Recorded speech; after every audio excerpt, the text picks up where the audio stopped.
I used to live around the corner, so I just figured out. Great, thank you for joining.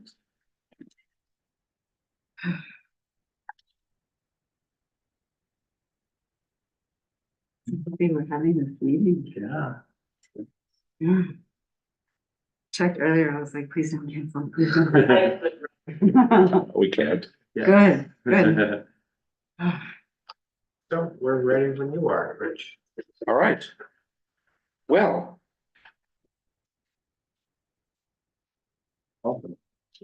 Welcome to the December 18th, 2023 meeting of the Housing and Homelessness Committee. My name is Rich Mintz and I'm the chair of the committee. Tonight, we are joined by Community Coordinator Brian Lafferty. This meeting is called to order at 6:36 p.m. As a reminder, New York State law now requires all community board members who are not able to attend the meeting in person to have their cameras on and their first and last name displayed from the time the meeting is called to order until the time the meeting is adjourned.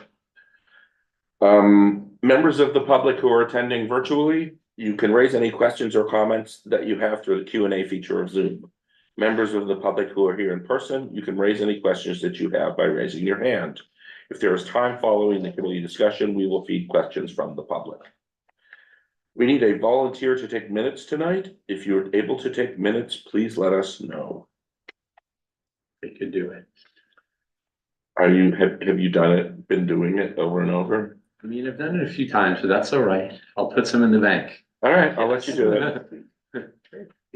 My laptop is up. Okay, we will now take attendance by roll call. Brian Lafferty will conduct the roll call. Committee members, I will call your name. When your name is called, please say present. I will announce if there is quorum.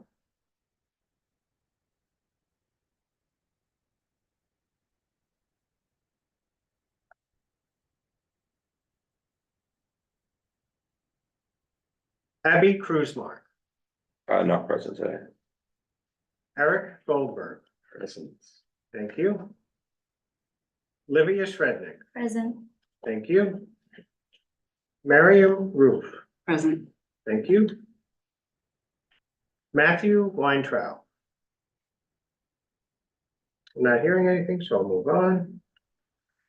Michael Devereaux. I'm not hearing anything, so we'll move on. Nad Kalani. Not hearing anything, so we'll move on. Rich Mintz, Present. thank you. Sandra Leftoff, Present. thank you. With 5 of 9 members present, we have a quorum. Hooray. Thank you. And thank you everyone for coming. I know it's an annoying time of year to have to convene, but we get to discuss 2 resolutions, so I'm happy about that.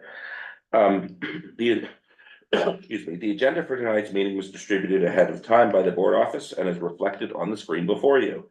If there's no objection, we will adopt the agenda. Members of the committee, if you object to adopting the agenda, please raise your hand. Seeing no objections, the agenda for tonight's meeting is adopted. The minutes from the September 18th, 2023 meeting were distributed ahead of time by the board office. If there's no objection, we will adopt the minutes as drafted. Members of the committee, if you object to adopting the minutes, please raise your hand.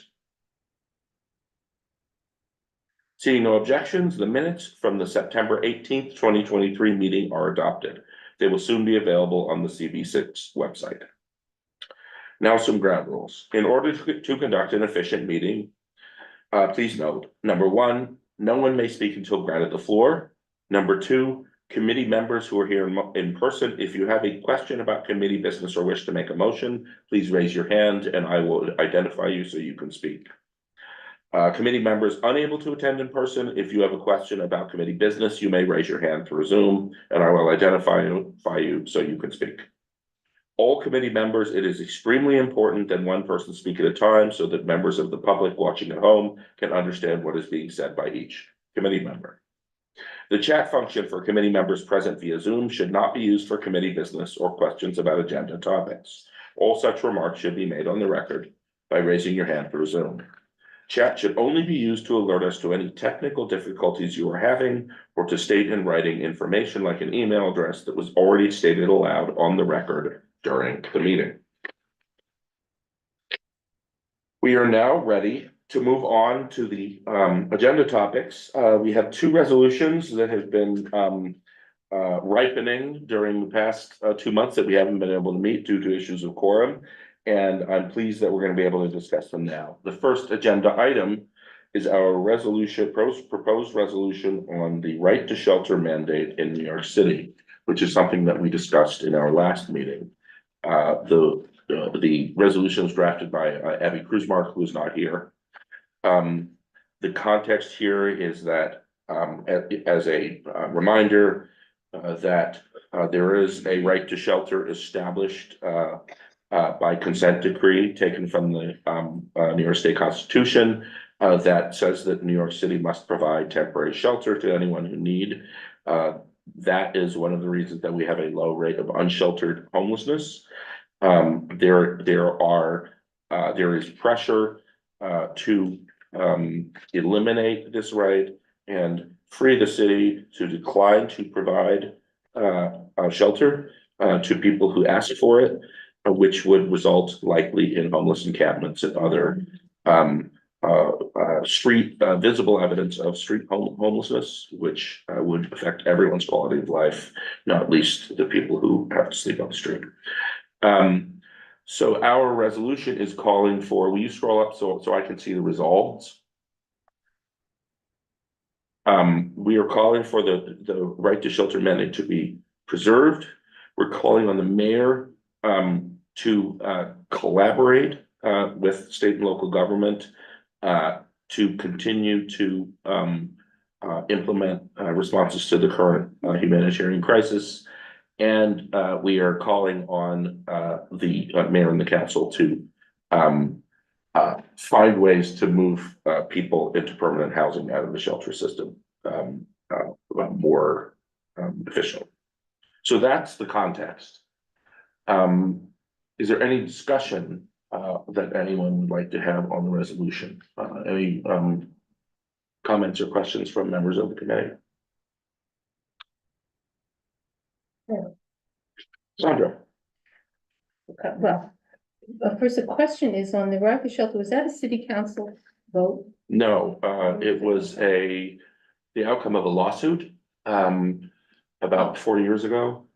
And the judge who ruled in the case established that the right to shelter is present in the New York State Constitution.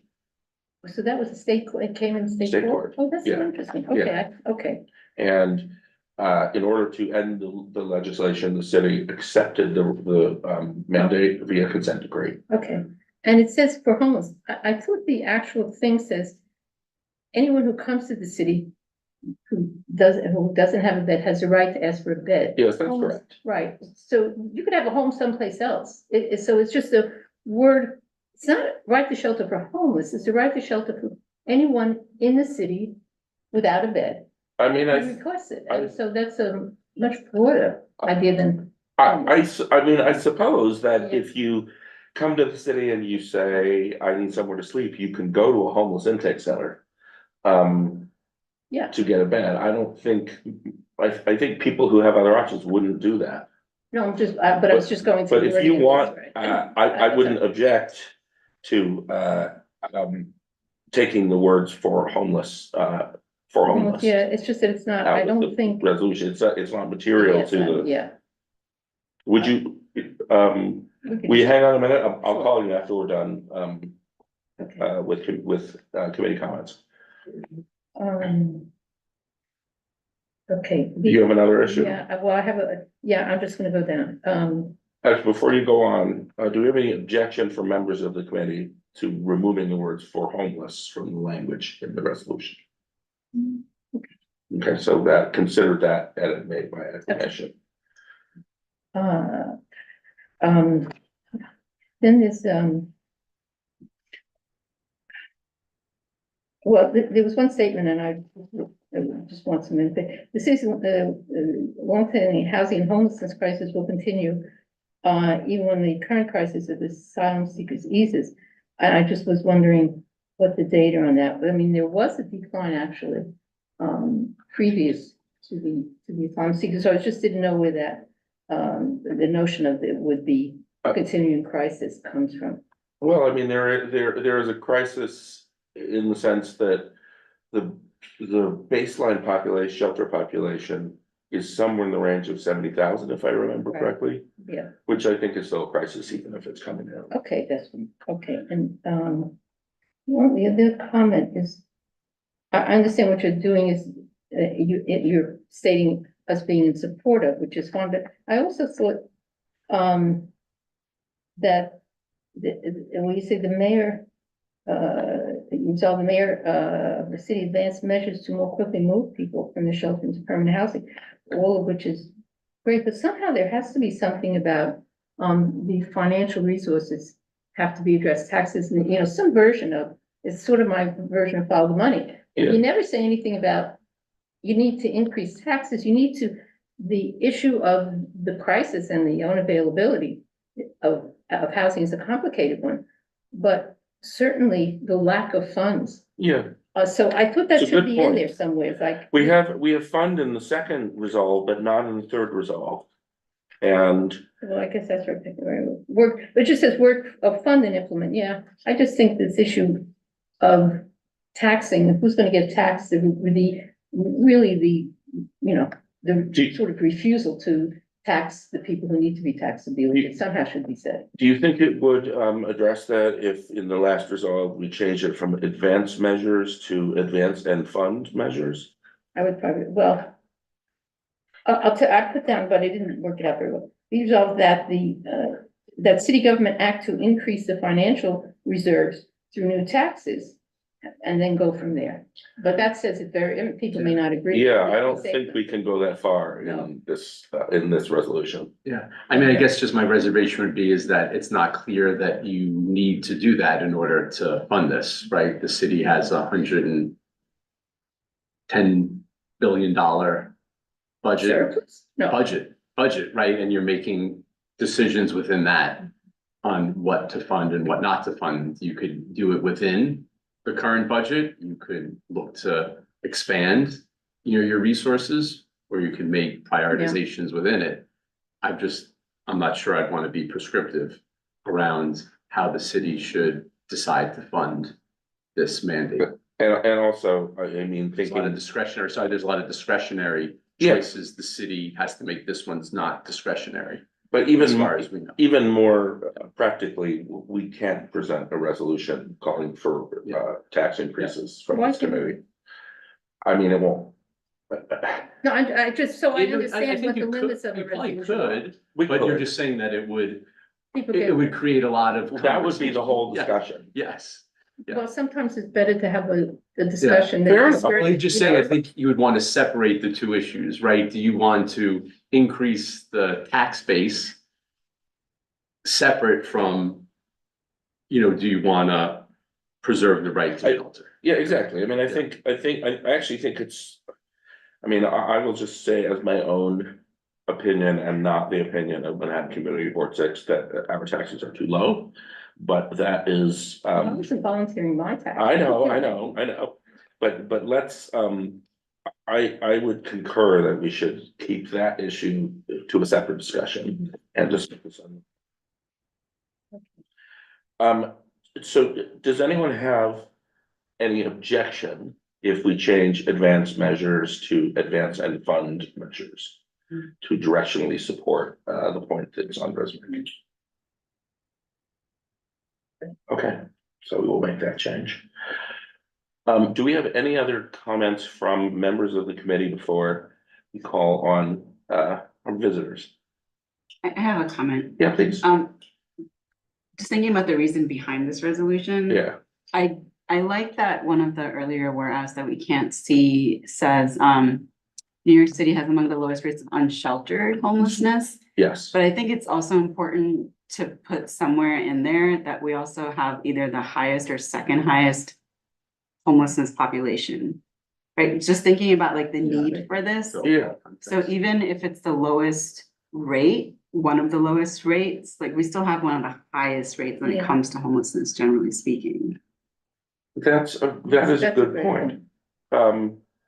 Would you be comfortable with an amendment to that line that says, whereas New York has among the highest rates of homelessness in the country, but among the lowest rates of unsheltered homelessness in the country? Sure, you're very good at this, like coming up with it on the spot. Well, I wanna move the business forward, Yeah, so. yeah. Yeah, it's a contract. Just to show the need for it, right? Cause that Yeah. almost sounds like we're doing okay. Right. Well, it's like But- the highest rates of homelessness, but then lowest rates of unsheltered homelessness and the need for it to continue. Yeah, to keep it that way. Yeah, And then should we put in there presently? Because it's a present issue that we have the highest, that we don't have that many unsheltered, but that's, you know, it keeps increasing, right? So somehow Yeah. what you're doing is upsetting the balance that Yeah. now exists. So why don't we say, whereas New York City currently has? Yeah, that's great. yeah, because it shows the crisis and then one of our solutions for it. Great. And so we have a consensus among the members who are here that those are good edits? Yeah. Okay. Would you like to speak? You raised your hand before. I want to know about the right to shelter, like, if we expand the right to shelter and preserve the right to shelter, well, how many more homeless shelters are being needed to be constructed? Well, I don't know. I mean, the kind of the context here is that the homeless population has grown very fast. And the city has been working to accommodate people, but it's put pressure on the existing shelter system. And so the mayor would like the option to decline shelter to some people who come in and say they need it. I think that you know, the Department of Homeless Services has done a pretty good job at keeping up with demand, and that, I think that can continue at the current pace. I think we definitely need to keep the right to shelter. And we need to allow everyone who is definitely everyone who's at homeless or at risk of becoming homeless. To have somewhere safe to go. Yeah, Okay, thank you. thank you. Brian, do we have any hands raised in the digital universe? No. Okay. Are there any other comments on this, or would anyone like to call the question?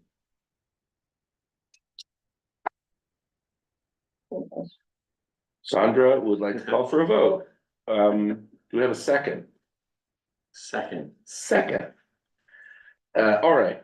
Well, Brian, would you please take a vote of the members who are here? So we'll now take a vote on a resolution urging New York City to preserve the right to shelter mandate. When your name is called, please answer in favor, opposed, abstain, or not entitled. I'll conduct the vote by roll call and declare the results of the vote. Abigail Cruzmark is not with us. Eric Goldberg, In favor. thank you. Livia Shrednick, In favor. thank you. Miriam Roof, In favor. thank you. Matthew Weintraub is not with us. Michael Devereaux is not with us. Nad Kalani is not with us. Rich Mintz, In favor. thank you. Sandra Leppert, In favor. thank you. With 5 votes in favor, the motion passes. Thank you. Thank you to everyone here, and thank you to the members of the public who participated. We are going to move on to the second agenda item, which is a resolution on right to counsel for people who are facing action in housing courts. And the resolution is coming up here. I drafted this one. And And it was closely based on, one of the sample resolutions that, Community Board 8, I believe, wrote.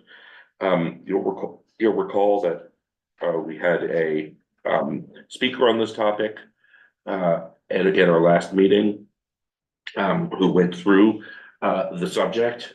The general context, is that, people who appear in housing court are not, in most of the state, are not provided, a legal representation by right.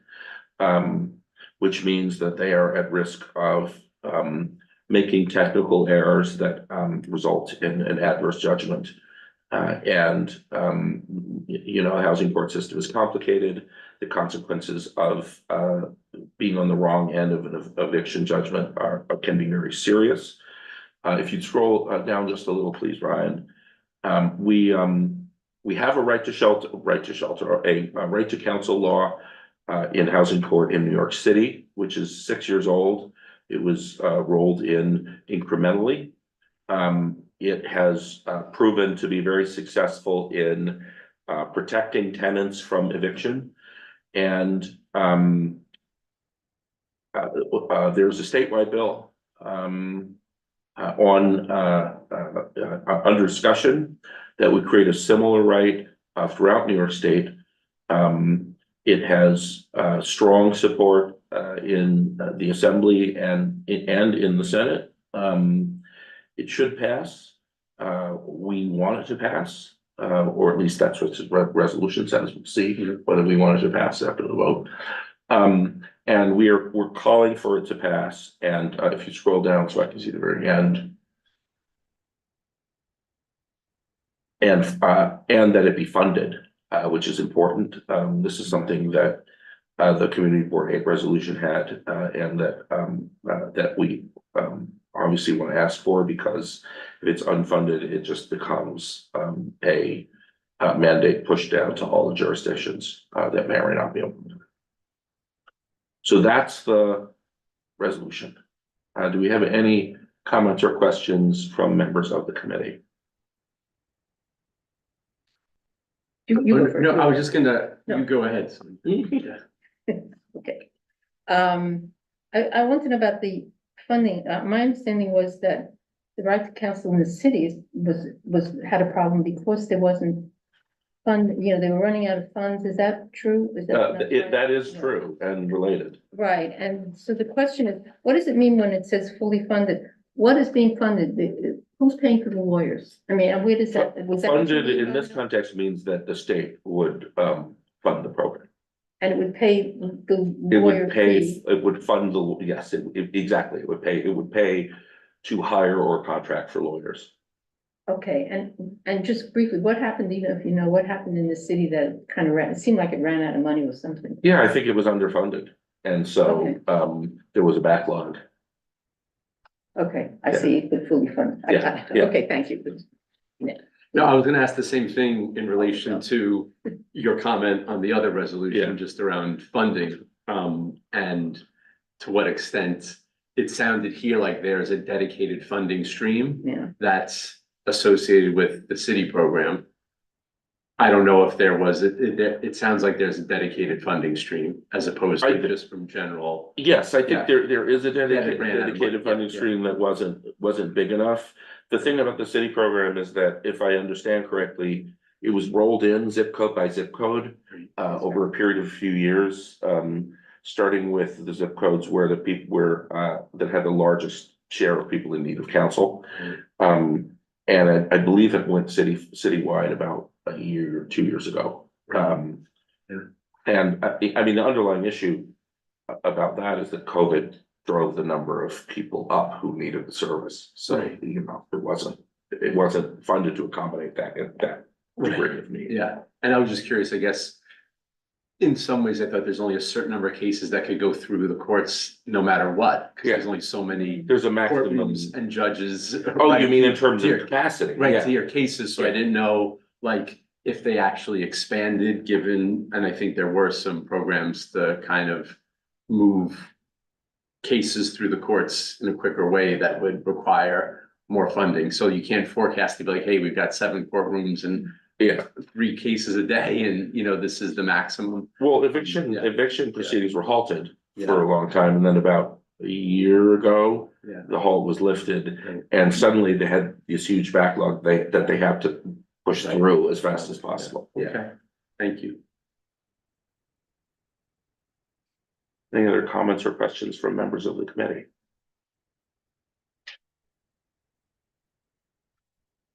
Any comments or questions from members of the public? Oh, you have a comment or question? I have a comment. I want to ask about what efforts will be made to ensure that people know that they can have the right to a defender or the right That's, to a lawyer in housing court. But that is a good question. There are, I would say that the city has, under the city law, the city has been very good at publicizing this. The office that manages it runs advertising and public, public service announcements and publishes information about it. But we do need to make sure that community agencies that work with people who are rent burdened understand how to use the program and are willing to promote it. There is a pretty big network of organizations supporting this. It's a big coalition behind it. So they will, if it passes, they will become advocates for it. And that will solve part of the problem of people, knowing how to take advantage of it. But it's a very good question. Because if it's there and people don't use it, they don't get the benefit. thank you. I was just along with that point. The notion of how you spread the word is crucial, and I have to thank Brian, because you spread the word for, he does, I ask a question and it seems so important that you give me these great answers to put it in the public domain, also put it in the right language, right? And so Yeah. when you do Google Translate, it's like a joke, right? So it's true, right? It's ridiculous. So something like this, in which it hits the Spanish-speaking population quite hard, it should be properly translated. We should have it on our website. It's one of the things that I have, some sorts of, it does need a larger audience. Yeah. And I guess if the community boards in general, I think you do those like meetings of all the people from all the community boards, Yeah. that it gets translated properly and gets put up on the website. That's not the only place, because I think Yeah. people don't look, but Yeah. it just seems like it is such an important issue. So Uh, I would like to see that happen. This is a total side point, but just Brian, so just so you know, I have a friend of a friend who is facing eviction who asked me for help, and I directed her to the tenant resources on the community board 6 website. And she said she found what she needed. So good job, folks.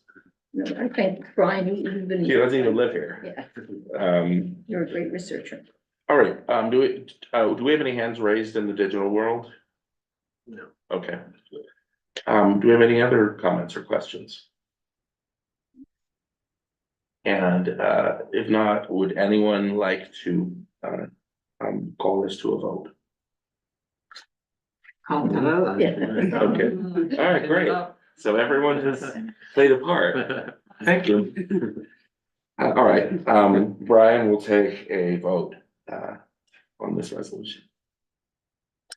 Great, so we'll now take a vote on a resolution in support of a statewide right to counsel for persons facing eviction proceedings. When your name is called, please answer in favor, opposed, abstain, or not entitled. I'll conduct a vote by roll call and declare the results of the vote. Abigail Cruzmark is not with us. Richard Mintz, In favor. thank you. Sandra Laptop, In favor. thank you. Eric Goldberg, In favor. thank you. Michael Devereaux is not with us. Nad Galani is not with us. Matthew Weintraub is not with us. Livia Shrednick, In favor. thank you. And Miriam Roof, In favor. thank you. With 5 votes in favor, 0 opposed, 0 abstaining, 0 abstaining for cause, the motion passes. Thank you, everyone. I will move on to the chair's report, in which I'm just gonna give you a few updates on things that we discussed last time. Let me open this up. So, some of the things we spoke about in our last meeting.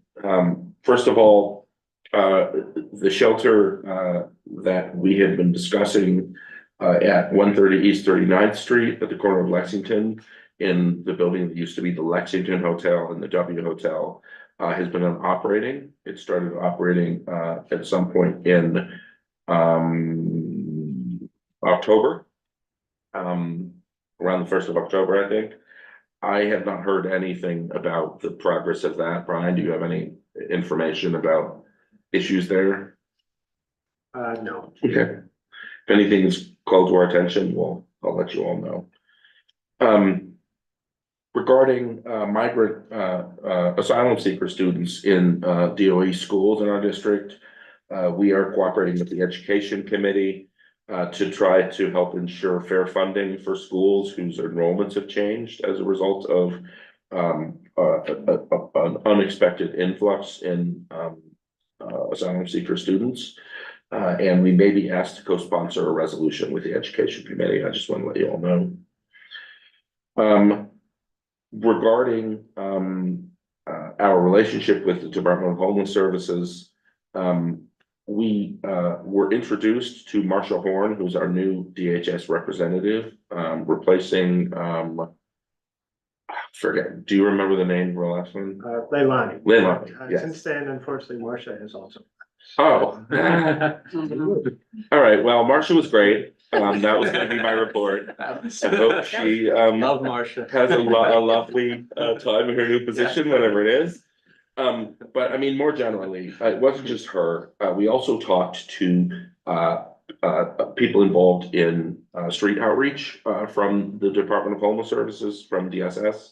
And one of the things we talked about was the situation on 14th Street between First Avenue and Avenue B, where there is essentially an open air market during a lot of times of the day and sometimes at night, and also First Avenue from 14th to 16th, where there's similarly a large congregation of people on the sidewalk.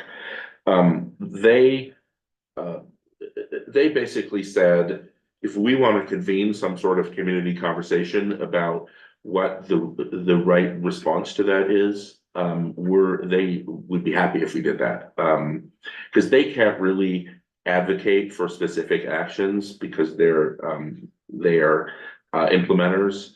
They don't set policy. And there are a lot of community constituencies and also agencies, and the agencies don't always work together, including homeless services and the police and the outreach teams and so forth. So that's something to keep in mind, the possibility of doing at some point in the future.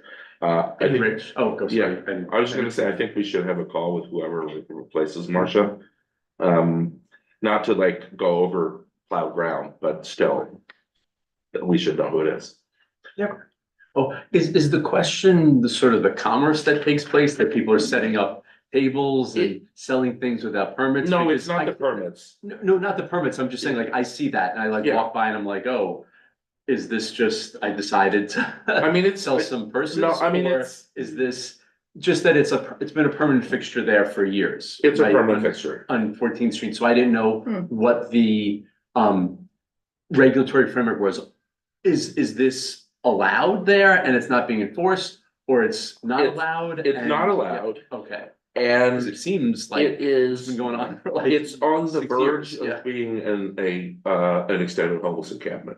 Yeah. And that I think has some of the other population in the neighborhood concerned about safety and public order. Right. And one of the complications in responding to the situation is that it's on the border between two police precincts. Right. It's on the border between two community boards. Yeah. And it is on the border between a BID and no BID zone.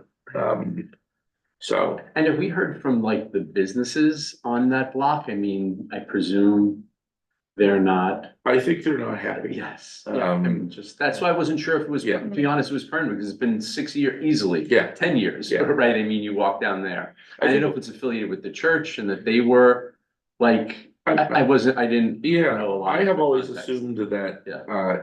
it started because the church, being a church, was more permissive than other, controllers of sidewalk in that Right. area. I'm not aware of specific complaints from, business owners, but I know that, Yeah. there are concerns. Okay. So we should probably consider in the new year whether we should convene some sort of conversation about it. And if we do, we should bring in the Union Square Partnership, which extends as far east as, I think you figured out it was First Avenue. Again, right on the border, but I think we all have to be kind of generous about our areas of patrol in order to work together on a collective solution, if there is even such a thing as solution. But I do think that we need to figure out a way for all of these public constituencies to live in harmony. So that's that. Two more things.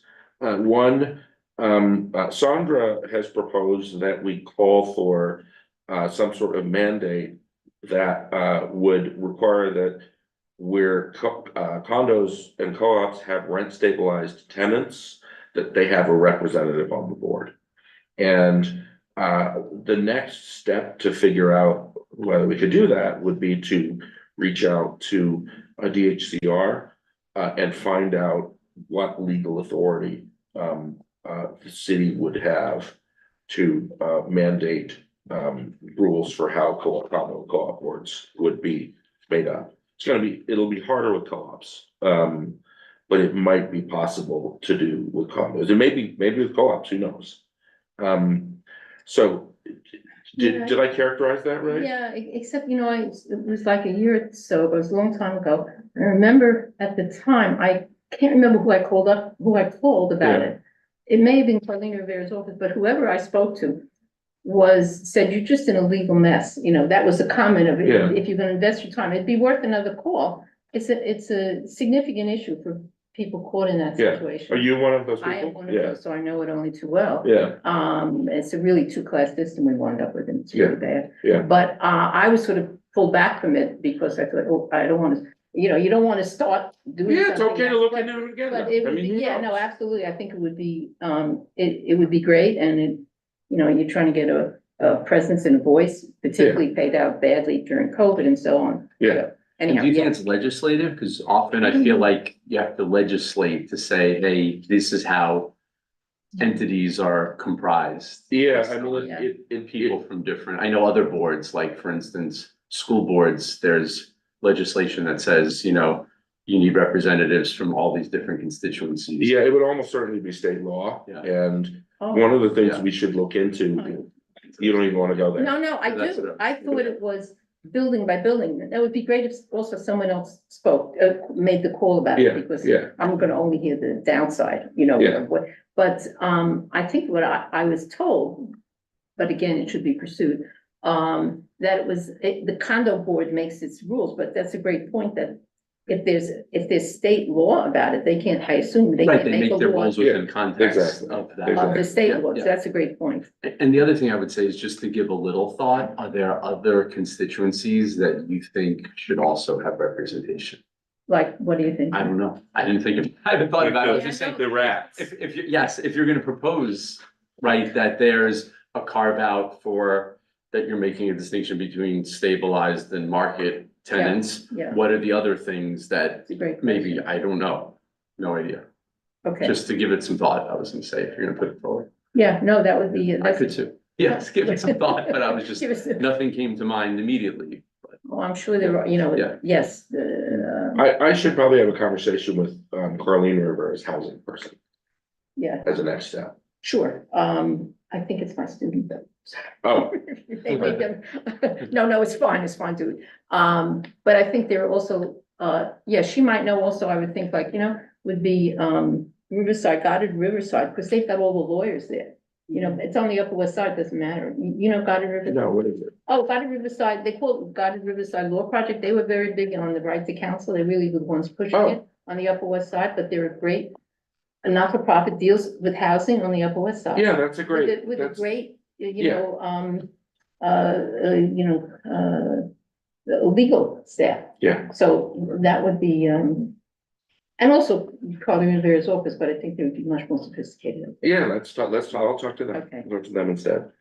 And then the final thing I have to mention is the City VS for Housing Opportunity Initiative is starting its road show to the community boards.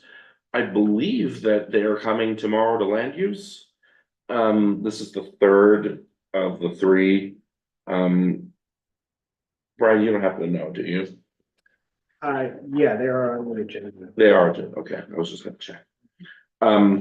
So if you wanna join me at land use tomorrow, you can hear all about that. If not, that's okay, that's okay. So, all right, that's all I have to talk about. Does anyone else have any old or new business you'd like to bring up? Nobody? No, Oh. I'm sorry. No, don't apologize. We had started talking about the group force eviction.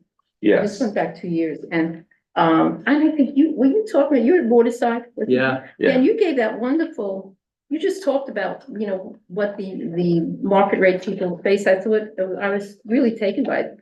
Yeah, Which and is I to mean. say, I remembered it from 2 years ago. Yeah, It's well, amazing. Yeah. thank you. Yeah, and I mean, I think it continues. I mean, it's interesting when I kind of reflect, there was an agreement, right, put in place between city council and Waterside to preserve a certain number of units. But was it at the time of the acquisition?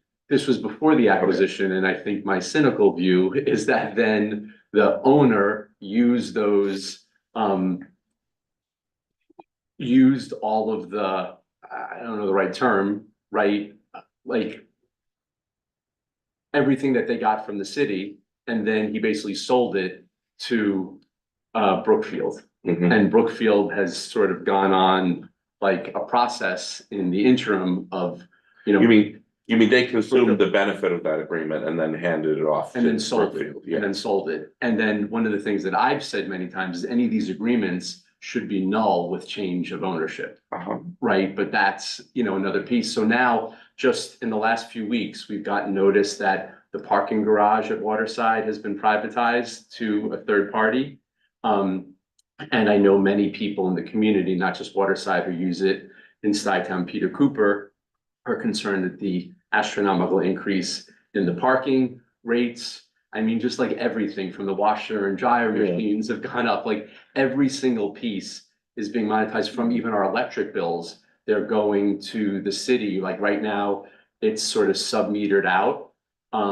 There's like a general purchase, I think, that takes place at Waterside, that they want to change what the base rate is that they have an agreement for. So there's like every area that's possible to try and, I guess, increase the revenue stream they're looking for, and they sort of under the cover of, but hey, we've got a set of apartments that we've preserved.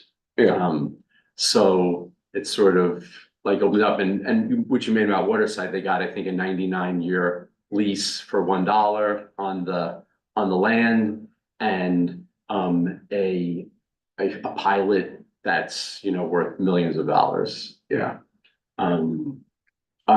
And one of the things, sorry to keep going on, that was always a concern for me, was that at the time, there's no accounting to say, what are the benefits that the city's giving to this landlord or developer versus the benefits that are coming back to the Yeah. community. There's no ledger that's ever shared from the city that says, okay, here's the value of the tax breaks we're giving, and here's the benefits that are coming back. So you're never able to evaluate what the net is, Yeah. right? I Yeah. mean, my supposition is that, you know, the developer got a lot more than the benefits came back, but you have a small group who is benefiting from those benefits, and they are very supportive of the agreement because they're gonna accrue a lot of benefits from it.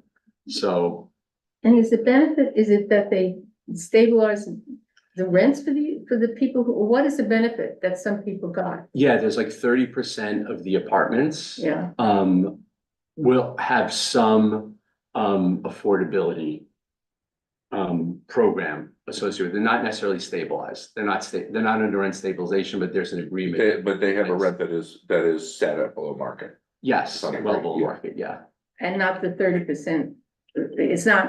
It's not controlled by 30% of income, which would be one way of doing it. Correct. No, there's an agreement that was put in place because it was, the building was Mitchell Lama originally. Oh. And when the Mitchell Lama expired, there was an agreement with the tenants that they called settling tenants at that point, to preserve some of the affordability in Mitchell Lama.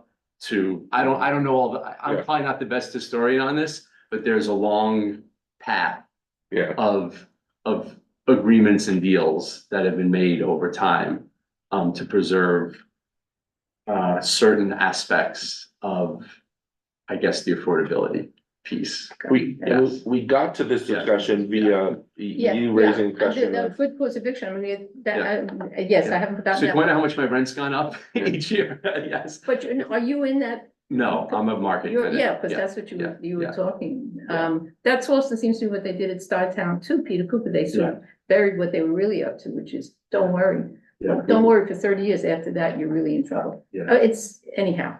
Yeah. Yeah, so that's, and I just have one more comment, which is, we should get the city involved. What you just said, the city online newspaper, Right. oh, yeah. which is incredible. I don't know Yeah. if you folks are on it, Very but good. and it is very good. They're getting a lot of funding for their housing research from this Trinity Wall Street, the church, Trinity Wall Street.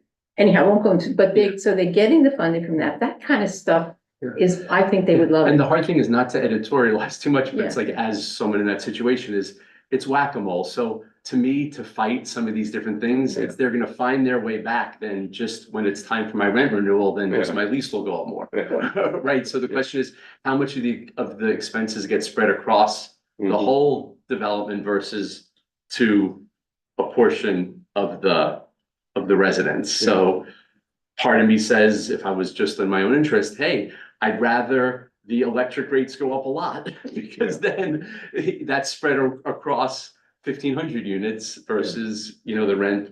So I'm not saying Yeah, propose that. I'm just saying that those are part of the calculations that you would go through, right? To Yeah. say, like what makes sense. And I just wanted to correct the record. So tomorrow night is land use. They're having a continued discussion on City of ES for economic opportunity. Okay, so My the apologies. So the that housing is not that coming up hasn't yet. entered the public Okay. review yet. That'll be in the spring. Okay. So my apologies. All right. Thank you. Okay, well, before we go back to good cause eviction. Yeah.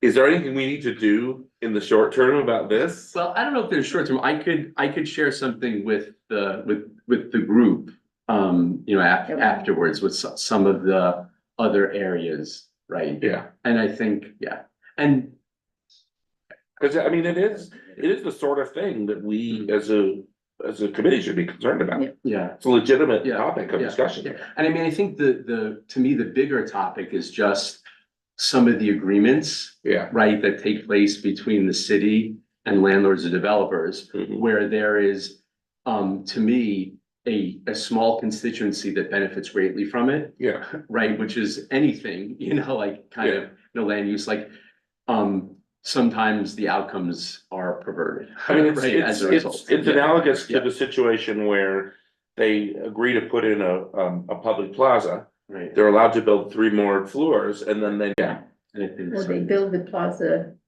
you saw that, the thing with the hospital stuff, whatever. And they had the plaza, but it was totally internal. It's for Yeah. the public, that's not for the public. If you know anything about design, yeah, it just says stay away, so anyhow, yeah. so, yeah. I live across from one of those that looks like a concrete dog run. Well, they know what they're doing, right? Yeah. So, Anyhow. all right, so let's turn back to your Right. topic and then wrap up. And then just would it be appropriate to get in touch with the city to have that and have them do some investigative work they might be I mean, there interested. might be a reporter who wants to talk about it. Yeah, and it, you know, I don't know how Do you have anybody, anything in writing that is sort of? we don't want it.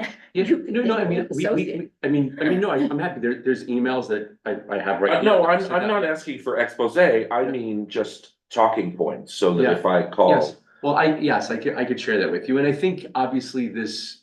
I'm not looking for issue- like, No, no, it's more complicated, Yeah. right? I mean, there's other viewpoints, Yeah. right, for Yeah. tenants, Yeah. right? Who live there, but I think with a lot of these housing issues, unfortunately, there's quote unquote winners and losers from a lot of these arrangements. yeah, and if I were Right? writing about it, that's the tack I would Yes, take. yeah. It's like, who are the winners and Yeah. what are they getting? Yeah, Yeah. and then I think one of the questions here is just when you're preserving affordability, right? There's Yeah. really no benchmarks around income or assets Yeah. that go behind it. So the question is, who is accruing these benefits? Is it the people who Yeah. affordability programs really should be serving, right? Or is it another constituency? Yeah, well, you just said it all, right? Yeah. And why isn't it open data? Why Yeah. are Yeah. those things not available? The documents that you're Yeah. talking about? Did you have a comment? Yes, I just wanted to add, I actually live in a rent stabilized unit. And I mentioned about the electricity charge. Yeah. Oh, is that happening to you? Not to me, because I called to complain about it right away. Yeah, We have another vendor, we're not, Con Edison, we don't pay Con Edison, we Right. pay, Quad Logic, I think it is. yeah, But some of my, some of the residents there that are also rent stabilized. For example, I have one friend, he also lives in a studio, I live in a studio, we have the same amount of square Yes. footage. And he was paying $145 a month. Until they try to keep us separated, like, don't talk to anyone. They actually hit me with a cease and desist letter because I started speaking to people, to the other residents. And, then we started having a conversation and he says, yeah, I pay $145 a month. yeah, And he and we have the same schedule. So, I pay $30. Yeah. So he pays $145. So we're trying to figure out, okay, well, where's the discrepancy and who's coming up with this? And, so Yes. it's a really big issue. And every time we seem to speak with each other, we're hit with a lot of threats, cease and desist letter, you're a nuisance, you're making noise, yeah. It is, there are versions of the similar issues. right?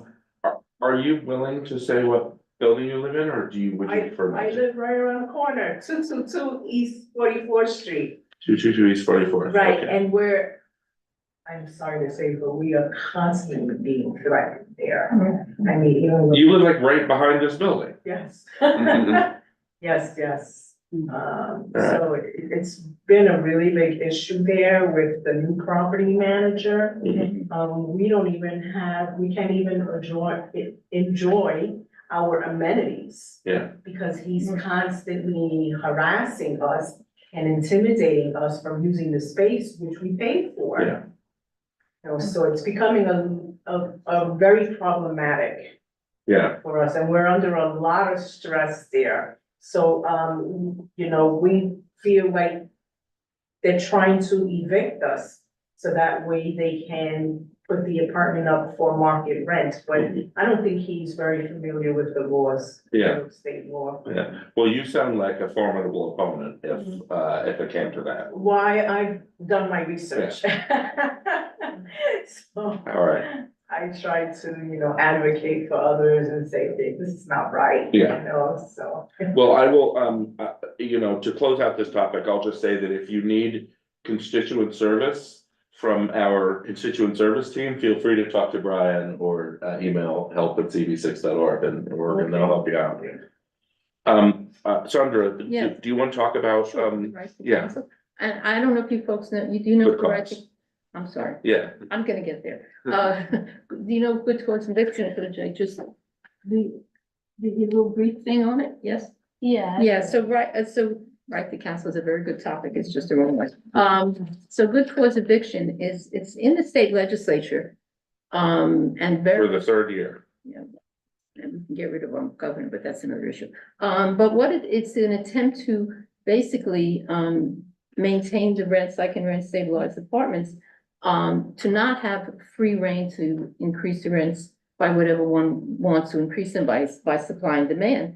And so this is that you have to, have a reason to set up basically the spot for eviction by, you can't just raise the rents, but you have to follow inflation rate. I think, I don't remember exactly what it is, but it's a way really to stabilize the notion of stabilization into the market rate apartments, which affects everyone, right? It's, not just, people with high incomes, but just across the board, people getting killed by these increases. So the good cause eviction is at the state level, supported by downstate, by this, our representatives in this area. I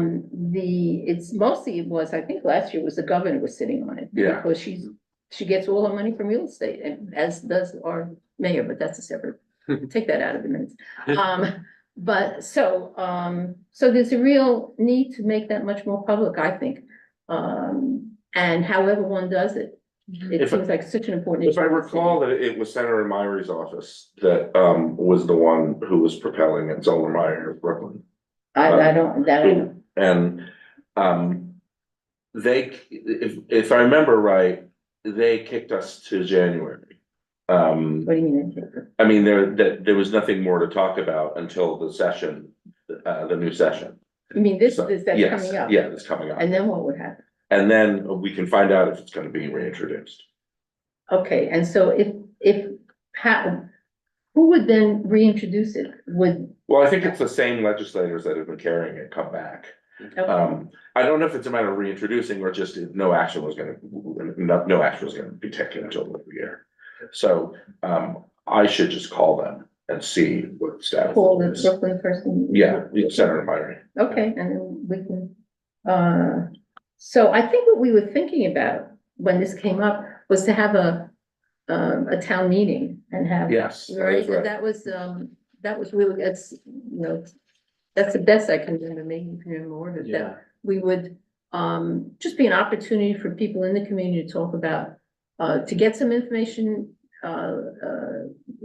talk about the good cause eviction, but also what people in the community were facing. Right. So it has a more public face to it. Right now, it's sort of like a lot of things. I can't remember, do we have a stated position in support via a resolution? No, we never, no, I Because- don't think so. I thought there was one, trying to We remember. talked about it. Yeah, but maybe, Did someone? Never. If we don't, we probably need one before we can have a public event in support. Really? Well, I mean, No, a public event just to hear what people have to say. okay, all I right, mean, that we can that's do, fine. I that we can mean, do, the resolution is fine, but, yeah. but just to give this more of a public face and Yeah. attention would be, Well, why don't I talk to Senator Meyer's office and then we bring that back up in January and decide if we want to do something. okay. And I'm always inclined to think beyond the one community. Yeah, because to the something- citywide. Yeah, I mean, and I know that's not necessarily how people respond, but no, we just keep it within our local board, and I just think, well, it's an issue, I mean, whatever so. honestly, I bet we could do something collaboratively with Community Board 3, which is directly south of us. No, sure. I mean, which also has a large rent burden population, more than ours. Yeah, but that's the issue with ours is we don't, Yeah, we have, of course, there are lots of examples, but we don't have exactly a mixture of. yeah, but it's it's social benefit for us to like Yeah, that would be put great. some momentum behind something that would Yeah, help them. perhaps that would be great. Okay. All right. Is there any other old or new business anyone would like to raise? I am going to adjourn the meeting if there's no objection. Anyone object? We are adjourning the meeting then at 7:35 PM. Thank you all for coming, for being very productive. I feel very good about this. And stand by while Brian cuts off the recording. 59 minute Oh, I never meeting. had-